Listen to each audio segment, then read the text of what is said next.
नमस्कार साथियों, स्वागत है आप सभी का एक बार फिर से हमारे YouTube चैनल KNC कुसुम नेट क्लासेस में। तो वैसे साथी जो हमारे चैनल पे पहली बार आए हैं, सबसे पहले आप चैनल को सब्सक्राइब कर लीजिए, साथ में बेल आइकन को प्रेस कर ऑल नोटिफिकेशन का बटन क्लिक कर लीजिए ताकि अगली बार कोई भी वीडियो डालूं तो सबसे पहले नोटिफिकेशन आप तक पहुंचे और आपकी तैयारी और बेहतरीन तरीके से संभव हो सके। साथियों, आज हम लोग बात करने वाले हैं टीचिंग एप्टीट्यूड के बारे में। तो यदि आप हमारे साथ लगातार बने हुए होंगे तो आपको पता होगा कि हम लोगों ने टीचिंग एप्टीट्यूड पे लगभग 9 लेक्चर्स किए हैं, जिसमें हम लोगों ने बहुत विस्तार से लगभग सभी टॉपिक पे बातें की थी, जिसमें कुछ टॉपिक हमारा छूट गया था यदि सिलेबस के अकॉर्डिंग चले तो उन टॉपिक्स को भी हम लोग धीरे धीरे करके एक एक करके उसे भी कवर करेंगे। तो आज के लेक्चर में हम लोग कवर करने वाले हैं टीचिंग टेक्निक्स के बारे में, यानी कि पढ़ाने के लिए, जो शिक्षण के लिए जिन कौशल की आवश्यकता होती है, जिन तरीक़ों का प्रयोग किया जाता है, उसके बारे में हम लोग बात करेंगे। तो यह वीडियो बहुत लंबा नहीं होगा, मेरे ख्याल से 10 से 15 मिनट होना चाहिए और इसमें बस इसको छोटा ही रखेंगे। इसमें सिर्फ़ और सिर्फ टीचिंग टेक्निक्स की बात करेंगे। तो चलिए आप लोग हेडिंग दे दीजिए टीचिंग टेक्निक्स, ठीक है। चलो हेडिंग दे लें यहाँ पर, टीचिंग टेक्निक्स। एंड जो हिंदी माध्यम के छात्र हैं वह लिख सकते हैं शिक्षण कौशल, ठीक है। शिक्षण कौशल यानी पढ़ाने के लिए जो कौशल आपके पास चाहिए, जो स्किल चाहिए, जो टेक्निक्स चाहिए, वह क्या क्या चाहिए उसके बारे में चर्चा होगी। तो सबसे पहले आप देखिए कि शिक्षण कौशल में आपको मैंने बता दिया कि शिक्षण कौशल होता क्या है। शिक्षण कौशल क्या होता है, जैसे आप आगे चल कर के जब आप नेट करेंगे, JRF करेंगे, तब आप कॉलेज में पढ़ाने के लिए जाएंगे, तब क्लासरूम कम्युनिकेशन के दौरान आप जिन तरीक़ों का, जिन टेक्निक्स का इस्तेमाल करेंगे ताकि आपका शिक्षण ज़्यादा से ज़्यादा बेहतर हो सके, आप ज़्यादा से ज़्यादा बच्चों को समझा सकें और अच्छे छात्र प्रोड्यूस कर सकें, उसके लिए आप जिन तरीक़ों का प्रयोग करेंगे वह सारे के सारे तरीके टीचिंग टेक्निक्स के अंतर्गत, शिक्षण कौशल के अंतर्गत काउंट किए जाते हैं। उसमें कई बिंदु हैं जिस पर हमें ध्यान देने की आवश्यकता है। जो लोग B.Ed कर रहे हैं, जो लोग C.TET कर रहे हैं, जो लोग STET कर रहे हैं, वह भी इस वीडियो को देख सकते हैं, क्योंकि उन्हें भी आगे चल कर के पढ़ाना है, तो इन्हीं सेम तरीक़ों का वहाँ पर भी इस्तेमाल किया जाता है। तो आइए कौन कौन से वो बिंदु हैं जिन पर हमें ध्यान देने की आवश्यकता है। तो आप प्रत्येक बिंदु को लिखते चलेंगे, कोशिश करेंगे आप ज़्यादा से ज़्यादा समझने की, कम से कम लिखने की, ठीक है। चलो पहला बिंदु है हमारा रिटन फॉर्म में, ठीक है। पहला बिंदु है रिटन फॉर्म में। कह रहा है कि आप जब पढ़ाओ या फिर आप पढ़ें, ठीक है, अभी आप एक लर्नर के तौर पे हमारे साथ जुड़े हुए हैं। तो जब आप आगे चल कर के आप टीचर के तौर पे किसी अन्य लर्नर के साथ जुड़ेंगे तो आप भी उन्हें समझाएंगे कि जब आप पढ़ाई करें या फिर आप किसी को पढ़ाते हैं तो कोशिश करें कि वह रिटन फॉर्मेट में हो।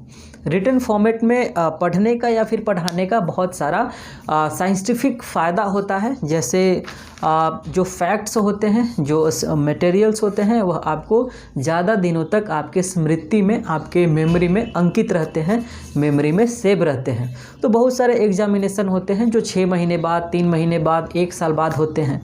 तो मान लीजिए कि आपने लिखित फॉर्मेट में नहीं पढ़ा, और साइंटिफिक अप्रोच यह कहता है कि किसी भी चीज़ को लिख करके यदि आप पढ़ते हैं तो वह ज़्यादा दिनों तक आपके दिमाग में रहता है।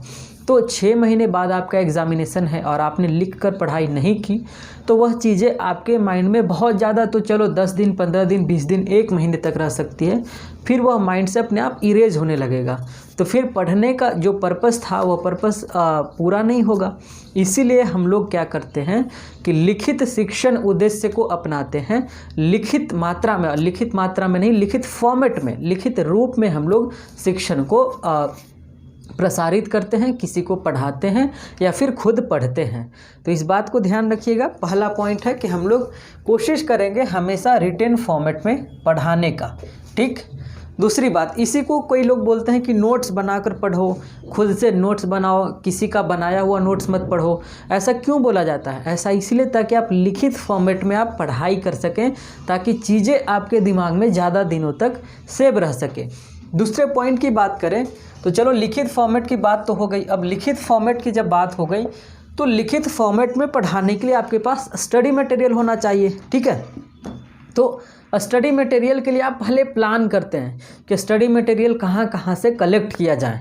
जैसे जब मैं भी पढ़ाता हूँ तो कई सारे 2-4 किताबें हैं जो पेपर 1 से, उन सभी को पढ़ता हूँ, उसके बाद मटेरियल कलेक्ट करता हूँ। तो जब आप भी आगे चल करके पढ़ाओगे तो जब लिखित सामग्री की बात तो यहाँ पर आपने कर दी, पर अब आप दूसरा पॉइंट जो है, अब आप सामग्री का कलेक्शन करेंगे, उसको प्लान करेंगे, उसका आयोजन करेंगे कि कहाँ कहाँ से इसको संग्रहित किया जाए। तो एक प्लान बनाएंगे सबसे पहले, ठीक। दूसरा पॉइंट यही है, इसको प्लान बनाएंगे कि इसको कहाँ से लाया जाए। इसी में आप यह भी लिख सकते हो कलेक्शन, ठीक है। हम लोग कलेक्ट करेंगे कहाँ से, डिफरेंट सोर्सेज से, चाहे वो किताब से हो सकता है, वेबसाइट से हो सकता है, किसी जर्नल से हो सकता है, किसी मैगजीन से हो सकता है, कहीं से भी हो सकता है, ठीक है। तो यहाँ से पहले कलेक्ट करने के लिए प्लान करेंगे, उसके बाद इसी में एक एक्ट होगा, प्लान किए उसके बाद उसको कलेक्ट किए, ठीक है। फिर इन्फॉर्मेशन को क्या किए, कलेक्ट किए। जैसे उदाहरण के तौर पे आपने प्लान किया कि मुझे KVS मदान के बुक चाहिए, तो पहले ख़रीदने से पहले आप प्लान करते हो कि इसको ख़रीदना है। तो जब आपने यहाँ तक प्लान कर लिया, उसके बाद फिर आपने ऑर्डर कर लिया, किताब ख़रीद लिया, तो मटेरियल भी कलेक्ट हो गया। अब तीसरा जो काम होगा वह काम होगा इंट्रोडक्शन मैनेजमेंट का। अब देखो, अब आपके पास सब कुछ आ गया है, अब आप क्लासरूम में चले गए हैं, ठीक है। तो क्लासरूम में आप चले गए हैं तो अब स्टार्ट कहाँ से करेंगे पढ़ाई, सबसे पहले आप इंट्रोडक्शन से स्टार्ट करेंगे। तो इसी में है, इंट्रोडक्शन मैनेजमेंट में ही है तमाम सारी बातें, कि सबसे पहले आप बच्चों को उसके बारे में परिचित करवाएंगे, ठीक है। और इंट्रोडक्शन के लिए कई तरह के तरीके इस्तेमाल किए जाते हैं।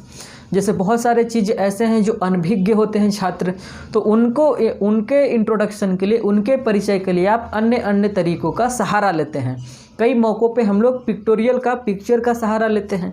जैसे आप बच्चे को पढ़ा रहे हैं, आप कॉलेज में पढ़ा रहे हैं, तब तो ठीक है कि पिक्टोरियल सहारा नहीं लेंगे, लेकिन कॉलेज में भी कई मौके आते हैं जहाँ पर हमें पिक्टोरियल सहारा लेना पड़ता है, चित्र का भी सहारा लेना पड़ता है। तो पहला जो तीसरा जो काम होगा वो हमारा इंट्रोडक्शन मैनेजमेंट का काम होगा, जिसमें हम लोग इंट्रोडक्शन देंगे, या फिर इंट्रोडक्शन के दौरान जो कोई भी परेशानी आएगी उन तमाम परेशानियों को दूर करने के लिए यहाँ पर एक प्रबंधन करेंगे, एक मैनेजमेंट करेंगे, ठीक।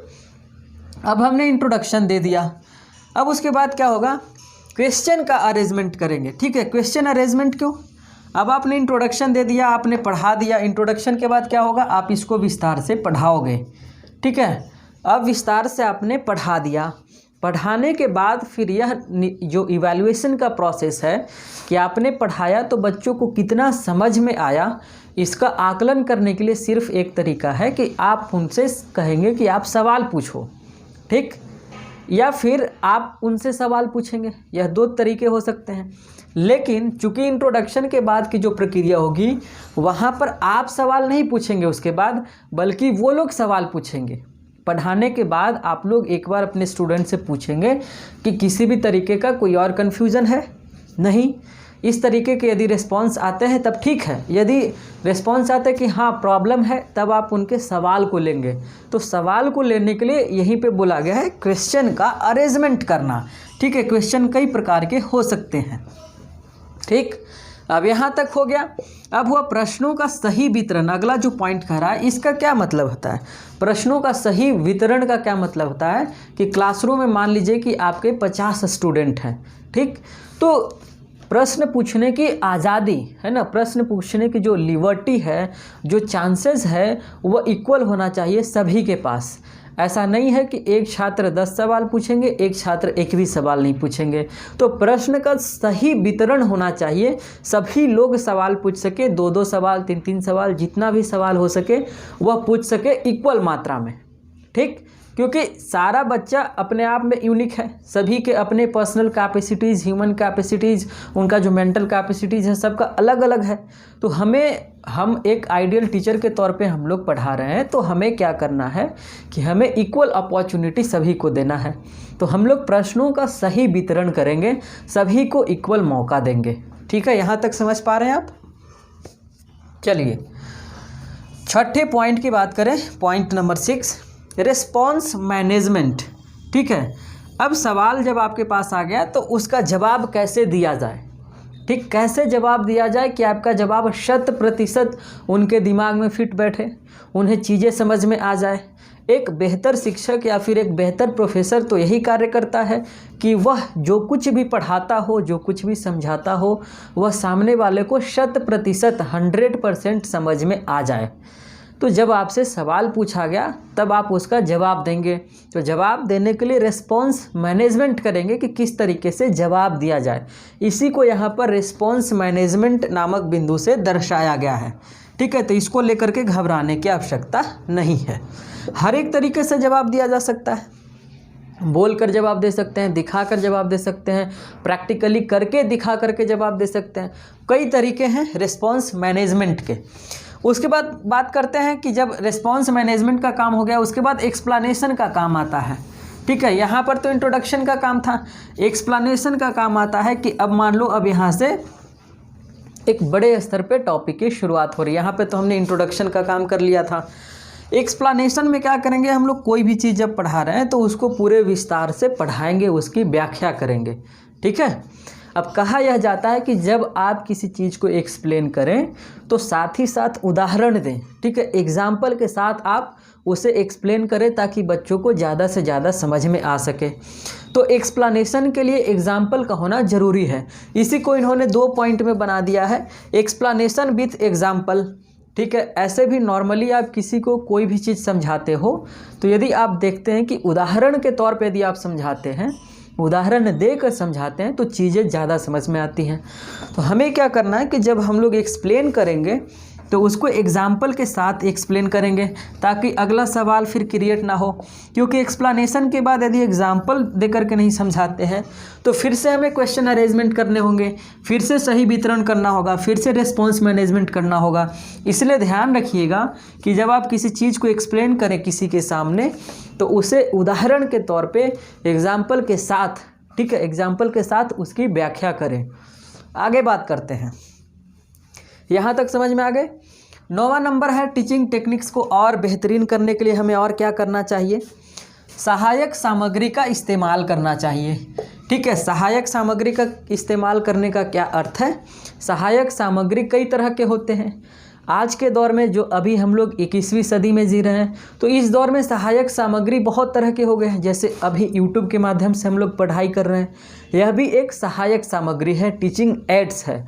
एक चैप्टर ही दरअसल पढ़ना है, वह हम लोग आगे पढ़ेंगे जिसमें बात करेंगे कि आज के दौर में कौन कौन से शिक्षण सहायक सामग्री हैं, पहले कौन से थे, बीच में कौन से थे, मेडिएवल फेज में, एंशिएंट फेज में और आज के दौर में आधुनिक युग में। ठीक है, इस पर एक बहुत ही विस्तार में हम लोग चैप्टर ही रखेंगे, एक लेक्चर इस पे ही करेंगे स्पेशली। यहाँ पर आप यह समझो कि शिक्षण को किसी को पढ़ाने के लिए, कोई छात्र पढ़ने के लिए जिन जिन सामग्री का या फिर जिन जिन सोर्सेज का, जिन जिन मीडियम्स का, जो जो चैनल्स का वो इस्तेमाल करता है, चाहे वह किताब हो, कलम हो, ब्लैक बोर्ड हो, वाइट बोर्ड हो, कॉपी हो, चाहे कोई भी चीज़ हो जिसके इस्तेमाल से वह पढ़ता है या फिर एक शिक्षक पढ़ाता है, वह सभी के सभी सहायक सामग्री के तौर पे काउंट किया जाता है। जैसे एक शिक्षक के लिए सहायक सामग्री क्या क्या हो सकता है, पेन हो सकता है, वाइट बोर्ड हो सकता है, ब्लैक बोर्ड हो सकता है, यूट्यूब हो सकता है, गूगल हो सकता है, चैनल हो सकता है, माइक हो सकता है। ठीक है, यह तमाम तरह की जो चीज़ें हैं वह सहायक सामग्री के तौर पे काउंट किए जाएंगे। तो टीचर के लिए सहायक सामग्री अलग होगा और स्टूडेंट के लिए, लर्नर के लिए सहायक सामग्री अलग होगा। जैसे उनको बोर्ड की आवश्यकता नहीं है, उन्हें मार्कर की आवश्यकता नहीं है, उन्हें माइक की आवश्यकता नहीं है, लेकिन उन्हें किताब की आवश्यकता है, उन्हें फ़ोन की आवश्यकता है, उन्हें यूट्यूब की आवश्यकता है। तो कई तरह के ऐसे सामग्री हैं जो म्यूचुअल हैं, जो कि शिक्षण के लिए भी ज़रूरी है और अधिगम के लिए भी ज़रूरी है, सीखने के लिए भी ज़रूरी है और सिखाने के लिए भी ज़रूरी है। लेकिन कुछ ऐसे सोर्सेज हैं, सहायक सामग्री हैं, जो सिर्फ़ और सिर्फ टीचर ही उसका इस्तेमाल करते हैं और कुछ ऐसे हैं जो सिर्फ़ और सिर्फ स्टूडेंट ही उसका इस्तेमाल करते हैं। तो ये दोनों अलग अलग बातें हैं, लेकिन कुछ चीज़ें म्यूचुअल हैं। मेरे ख्याल से यह भी बात आपको समझ में आ गया होगा। आगे बात करते हैं, और हम लोग टीचिंग टेक्निक्स के तौर पे मोटिवेशन का भी इस्तेमाल करते हैं। मान लीजिए कि आप कक्षा में पढ़ा रहे हैं, क्लास में बच्चे नहीं पढ़ पा रहे हैं ठीक है, किसी भी तरीके से डिमोटिवेटेड हैं, तो उनको मोटिवेट करते हैं हम लोग पढ़ने के लिए, करियर बनाने के लिए, चीज़ों को समझाने के लिए। हम लोग उनके करियर के बारे में बहुत तरह की बातें बताते हैं ताकि वो मोटिवेट हो सके, ताकि वो पढ़ाई कर सके और उनका करियर बिल्डअप हो सके और आगे चल करके देश के विकास में वो अपने मानव संसाधन का इस्तेमाल कर सके। ठीक है, तो हम लोग मोटिवेशन का भी इस्तेमाल करते हैं टीचिंग टेक्निक्स के तौर पे, इसे भी ध्यान में रखिएगा। ठीक है, आगे बात करते हैं। और इस शिक्षण कौशल में क्या क्या हो सकता है? Time of course. जब हम लोग किसी भी चीज़ को पढ़ाएंगे, किसी भी टॉपिक को शुरू करेंगे, तो ऐसा नहीं कि वो अनलिमिटेड टाइम तक चलता रहेगा, अनंत समय तक नहीं चलेगा, क्योंकि कोर्स का एक टाइम होता है। आप जब मास्टर करते हो तो 2 साल कोर्स का टाइम होता है। जब आप ग्रेजुएशन करते हैं तो जनरली 3 साल होता है भारत में, बाहर में 4 साल होते हैं। ठीक है, भारत के बाहर जाते हैं यूरोपियन कंट्रीज़ में तो वहाँ पे 4 साल का ग्रेजुएशन होता है। अब इंडिया में भी 4 साल के ग्रेजुएशन की शुरुआत की जा रही है। ठीक है, तो टाइम ऑफ कोर्स होता है। ऐसा नहीं कि जब आप पढ़ाओगे तो उसका एक समय निर्धारित करना है कि इतने दिनों में या फिर इतने क्लास में इसे ख़त्म किया जाएगा। अनलिमिटेड समय नहीं है अपने पास। तो शिक्षण कौशल को प्रभावित करने में एक कारक टाइम ऑफ कोर्स भी है, और शिक्षण कौशल को बेहतर बनाने के लिए टाइम ऑफ कोर्स का निर्धारण करना बहुत ज़रूरी है। ठीक है, आगे बात करते हैं। और पॉइंट नंबर 12 है बच्चों को प्रोत्साहित करना। मोटिवेशन और प्रोत्साहित करना ये दोनों लगभग एक ही बातें हैं। ठीक है, मोटिवेशन में जब आदमी पूरा डिमोटिवेट हो जाता है, और प्रोत्साहित करते हैं तब जब चलो एनर्जी लेवल कम हो जाता है, ज़्यादा मन नहीं लग रहा है पढ़ने में। ठीक है, तब जा कर के हम लोग उसे बच्चों को एक्सेलरेट करते हैं। जब उनका प्रोग्रेस कम हो रहा है, यहाँ पर प्रोग्रेस रुक जाता है, तब हम लोग मोटिवेट करते हैं। ठीक, ताकि फिर से प्रोग्रेस शुरू हो सके। लेकिन यहाँ पर प्रोग्रेस धीरे हो जाता है, ख़त्म नहीं होता है। तो यहाँ पर क्या करते हैं, फिर से उनको एक्सेलरेट करते हैं, उनका समर्थन करते हैं, उनको प्रोत्साहित करते हैं पढ़ने के लिए। ठीक, तो यह भी एक शिक्षण कौशल के तौर पे काउंट किया जाता है। आगे बात करते हैं ब्लैक बोर्ड और वाइट बोर्ड का। पहले ब्लैक बोर्ड का ही इस्तेमाल किया जाता था, अब वाइट बोर्ड का भी इस्तेमाल किया जाने लगा। तो यह भी एक शिक्षण कौशल के अंतर्गत इसका भी गणना की जाती है। ठीक है, क्यों? क्योंकि आज के दौर में ब्लैक बोर्ड हो या वाइट बोर्ड हो, ट्रेडिशनल सिस्टम की बात करें तो अभी भी स्कूल में ब्लैक बोर्ड चलते हैं। ठीक है, और वाइट बोर्ड अभी जो आधुनिक शिक्षक हैं वह वाइट बोर्ड का इस्तेमाल कर रहे हैं। तो ये दोनों के दोनों जो हैं वह शिक्षण कौशल के लिए बहुत ही महत्वपूर्ण चीज़ है। ठीक है, शिक्षण कौशल के बहुत ही महत्वपूर्ण हिस्से के तौर पे इन्हें काउंट किया जाता है। आगे बात करते हैं समापन। अब क्या करेंगे, यहाँ तक हमने पढ़ा लिया। ठीक है, इन तमाम तरह के टेक्निक का इस्तेमाल करके हमने यहाँ पर कोर्स ख़त्म कर लिया। ठीक है, समापन का मतलब क्या, कोर्स हमारा यहाँ पर ख़त्म हो गया। जैसे आप एक प्रोफेसर के तौर पे आप कॉलेज में पढ़ा रहे थे, तो आपको एक पेपर दिया जाता है। ऐसा नहीं कि आप अकेले पूरा का पूरा कोर्स पढ़ाओगे। तो एक पेपर को आपने ख़त्म करने के लिए तमाम तरह के टेक्निक्स का प्रयोग किया और लास्टली आपने ख़त्म कर दिया। ठीक, ख़त्म करने के बाद फिर आप क्या करेंगे, ख़त्म करने के बाद फिर आप उसका इवैल्यूएशन करेंगे। इवैल्यूएशन का क्या मतलब होता है कि आपने जो पढ़ाया बच्चों को, फिर आप परीक्षा लेंगे और देखेंगे, चेक करेंगे कि आपने जो पढ़ाया है बच्चे कितना सीख पाए हैं, कितना समझ पाए हैं, कितना वो हासिल कर पाए हैं। ठीक, तब आप क्या करेंगे, एक असाइनमेंट का प्रक्रिया होता है पढ़ाने के बाद। ठीक है, ऐसे तो बीच बीच में भी चलता रहता है। तो आप असाइनमेंट लिखवाएंगे, फिर असाइनमेंट चेक होता है, मूल्यांकन का ही एक प्रक्रिया है। ठीक, तो बेसिकली समापन के बाद मूल्यांकन ही होता है। तो मूल्यांकन कई प्रकार के होते हैं। मूल्यांकन पे एक लेक्चर हम लोग करेंगे, उसको पढ़ना भी स्पेशली सिलेबस में शामिल किया गया है। तो असाइनमेंट करवाएंगे, लिखवाएंगे, उसके बाद फिर उसका इवैल्यूएशन करेंगे हम लोग। ठीक है, इवैल्यूएशन करेंगे तो फिर देखेंगे कि जो बच्चे ठीक हैं, जिनको चीज़ें समझ में आ गई हैं, जिनका मामला स्पष्ट है, उन्हें तो ठीक है, उन्हें फिर कोई और चीज़ की आवश्यकता नहीं है। लेकिन कुछ ऐसे छात्र जरूर होंगे जिनको समापन के बाद भी समस्याएं होंगी। तो उनके लिए क्या करेंगे, उनके लिए हम लोग रिमेडी करेंगे। रिमेडी का क्या मतलब था, उनके लिए उपचार करेंगे। उपचार का क्या मतलब होता है, उनको फिर से पढ़ाएंगे, कुछ अलग तरीक़ों का इस्तेमाल करेंगे, फिर से उसी चीज़ को समझाएंगे, बस टेक्निक बदलेंगे ताकि उन्हें चीज़ें समझ में आ सके और वो भी बाकी बच्चों की तरह सफल हो सकें। ठीक है, तो रिमेडी का इस्तेमाल करेंगे।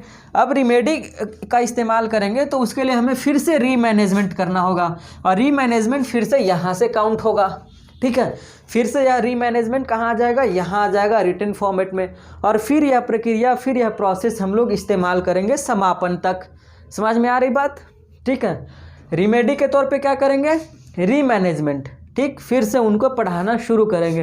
तो जब फिर से पढ़ाना शुरू करेंगे तो हम लोग वापस यहाँ आ जाएंगे और फिर से इस पॉइंट से लेकर के यहाँ समापन तक आएंगे, और फिर असाइनमेंट और फिर इवैल्यूएशन उनका भी होगा, फिर रिमेडी होगा।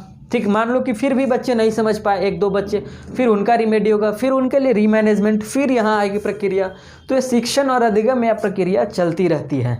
तो शिक्षण कौशल के अंतर्गत मेरे ख्याल से 17-18 बिंदु हैं, 20 भी हो सकते हैं, 25 भी हो सकते हैं। इसी में आप पॉइंट को छोटे छोटे तोड़कर बना सकते हैं, इसी को कम भी किया जा सकता है। तो जैसा आपके ऊपर निर्भर हो, बस चीज़ें समझ में आ गई हो, यही उद्देश्य है, और कोई उद्देश्य नहीं है। बस जो कुछ भी हम लोग पढ़ रहे हैं, बस हमें चीज़ें समझ में आनी चाहिए और सवाल सोल्व होना चाहिए।